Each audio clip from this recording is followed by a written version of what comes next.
Chettinad egg fry கொஞ்சம் டிஃப்ரெண்ட்டாக என்னோடய ஸ்டைலில் எப்படி செய்யுதுன்னு பார்க்கலாம்.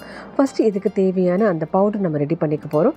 1 ஸ்பூன் தனியா, 1 அன்னாச்சி பூ, 2 வரமிளகா, 1 ஸ்பூன் சோம்பு, 1 பட்டை, இதெல்லாம் ட்ரை ரோஸ்ட் பண்ணி நம்ம நல்லா பவுட்ரு பண்ணிக்க போகிறோம். இப்போ மண்சட்டியில் 1 குழிக்கரண்டி எண்ணெய் காஞ்சதும் 2 பெரிய வெங்காயம் நல்லா குட்டி குட்டியாக நறுக்கி அதில் போட்டு நம்ம நல்லா வதக்கிக்கலாம். இதுக்கு தேவையான உப்பை ஆட் பண்ணிக்க போகிறோம்.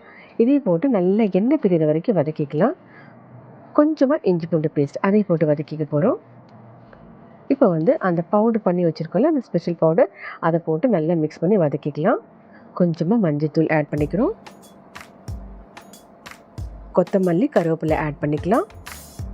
இப்போ ஒரு 4 முட்டை வேக வச்சு இந்த மாதிரி ஷேப்பில் நான் கட் பண்ணி வச்சுருக்கேன். இதை போட்டு நம்ம மெதுவாக நல்லா பெரட்டி எடுக்க போகிறோம், இல்லைன்னா உடஞ்சிரும்.